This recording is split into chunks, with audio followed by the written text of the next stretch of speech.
Imagine changing one small thing in your engine, the oil viscosity, and unknowingly pushing your engine out of the lubrication regime it was designed to survive in. What if a simple switch from OW20 to 5W30 could shift the entire friction balance inside the engine?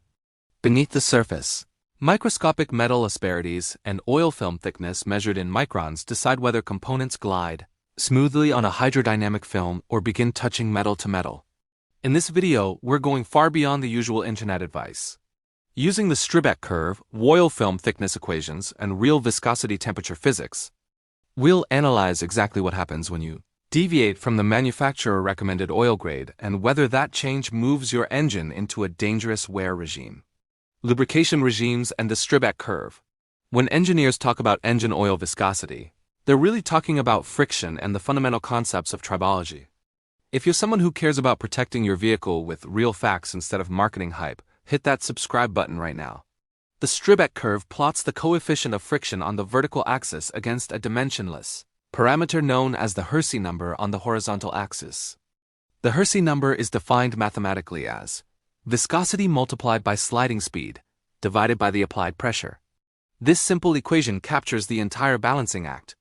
Increasing viscosity increases the numerator, while higher load increases the denominator and pushes the system in the opposite direction. At very low values of the Hersey number, friction is high because the surfaces are essentially touching each other. As the Hersey number increases, friction rapidly decreases as a fluid film begins to form between the surfaces. Eventually, friction reaches a minimum and then slowly increases again due to viscous shear within the oil film itself. This divides lubrication behavior into three major regimes: boundary lubrication, mixed lubrication, and hydrodynamic lubrication. At the far left is the boundary lubrication regime. Here, the Hersey number is small because either viscosity is low, speed is low, or load is high. The oil film becomes extremely thin, comparable to the microscopic roughness of the surfaces.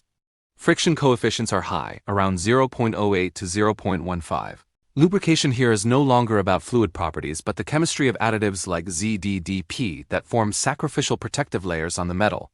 In an engine, boundary lubrication occurs during cold starts when the oil hasn't circulated and in highly loaded contacts like cam lobes. As the Hersey number increases, we move into mixed lubrication. A partial oil film forms, separating some surface asperities but not all. The load is shared between the hydrodynamic pressure within the oil film and direct asperity contact between the surfaces. This regime is common in piston rings sliding along the cylinder wall or cam followers and valve trains, constantly fluctuating between mixed and boundary. Eventually, the system enters the hydrodynamic lubrication regime. A full oil film separates the surfaces completely, eliminating metal-to-metal contact.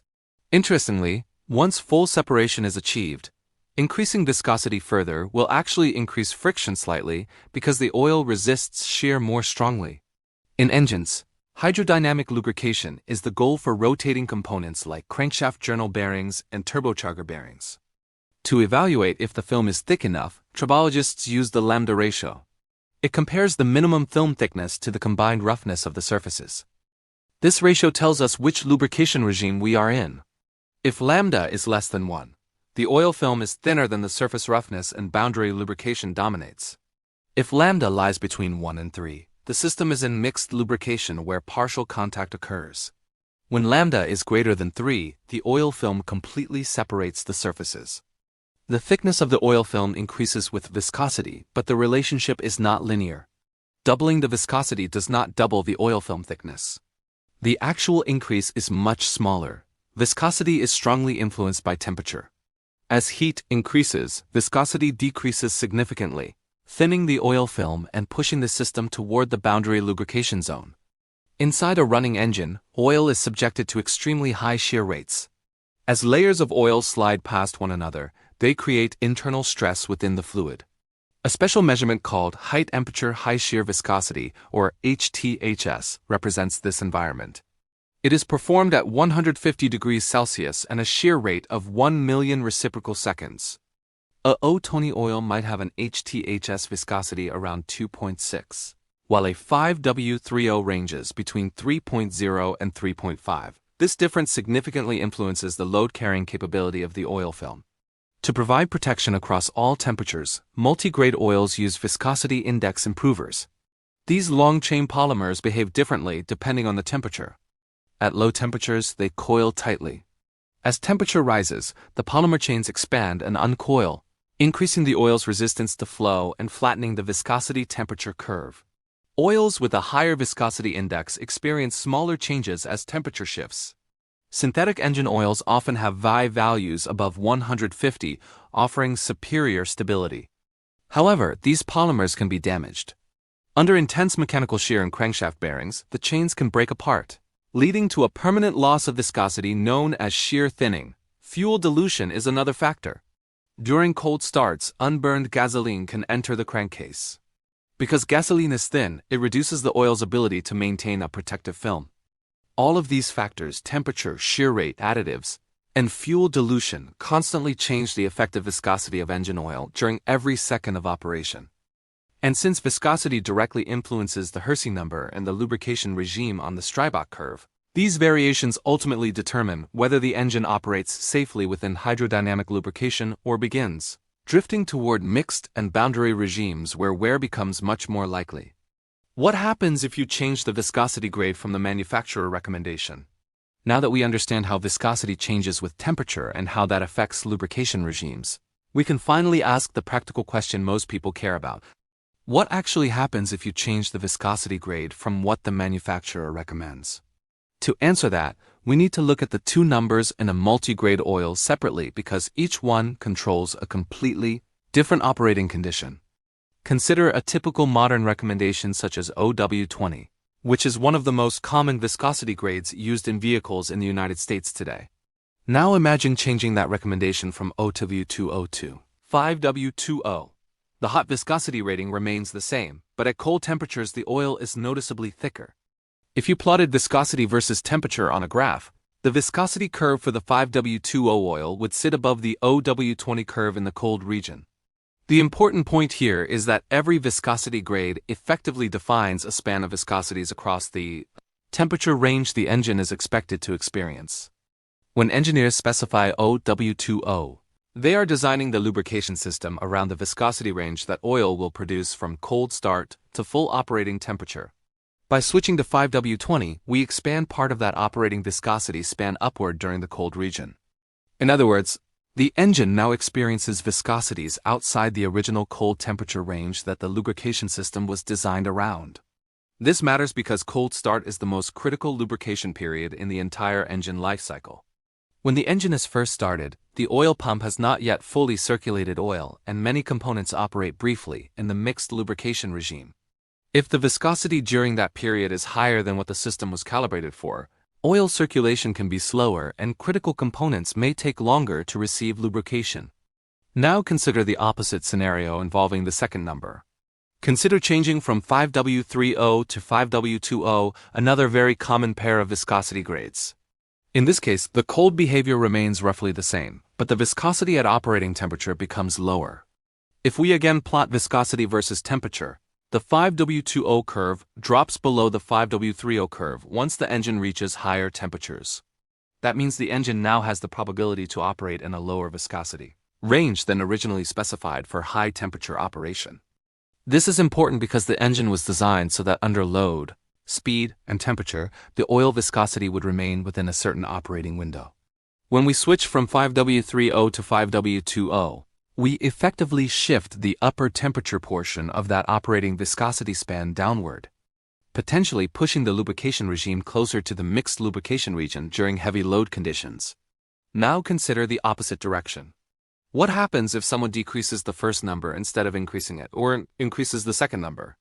These changes tend to be less risky because they usually do not push the engine outside the viscosity span it already experiences.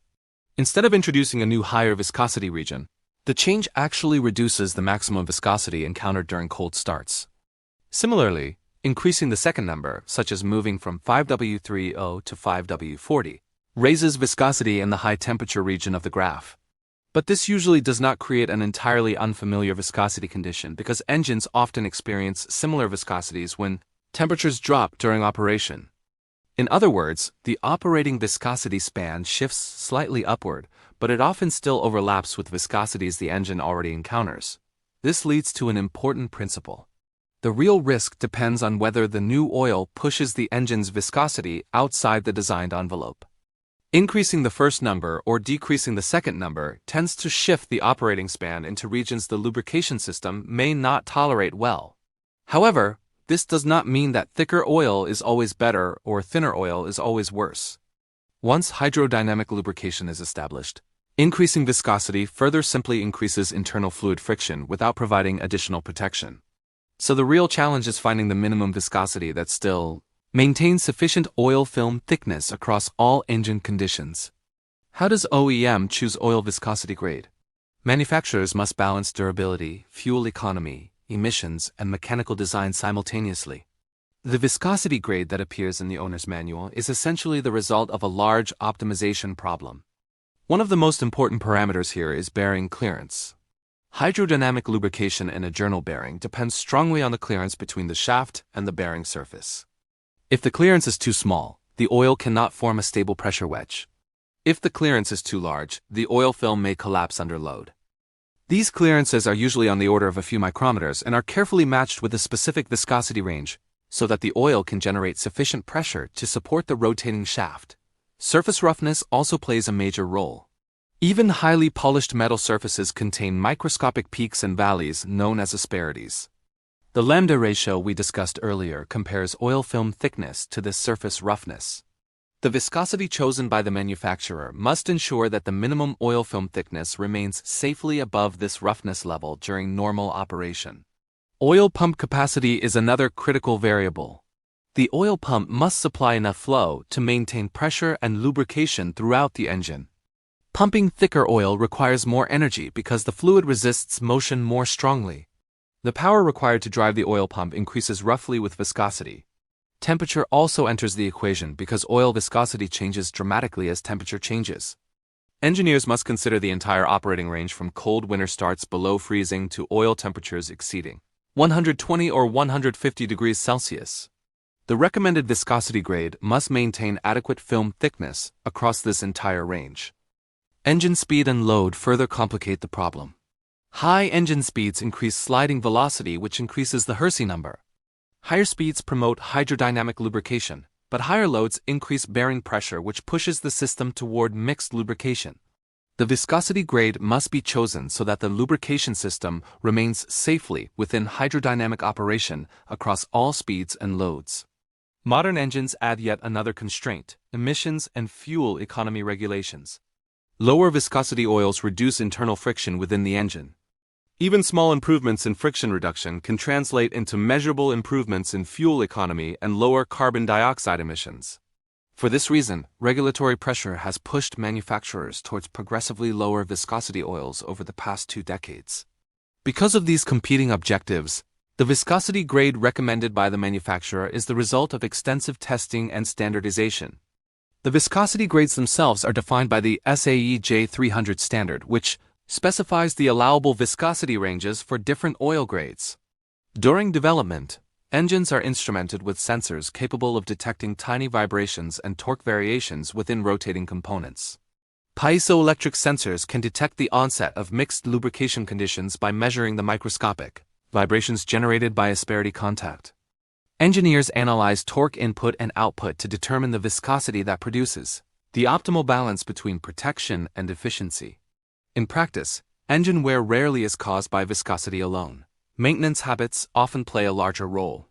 Frequent short trips, long oil change intervals, and excessive idling can degrade lubrication quality even with the correct viscosity. Interestingly, switching to a slightly thicker oil can sometimes provide benefits in older or high-mileage engines. As components wear, bearing clearances increase slightly, which reduces the oil film thickness. A thicker oil can restore some of that lost film strength, reduce oil consumption, and improve lubrication margins. But thicker oil is not a universal solution. Poor cold flow performance can increase cranking resistance and delay lubrication during startup. Some modern engines rely on precise oil flow for systems such as variable valve timing and cylinder management. If the oil is too thick, these systems may respond more slowly or operate outside their calibrated range. If you're someone who cares about Protecting your vehicle with real facts instead of marketing hype. Hit that subscribe button right now. Share with friends the video to protect his vehicle.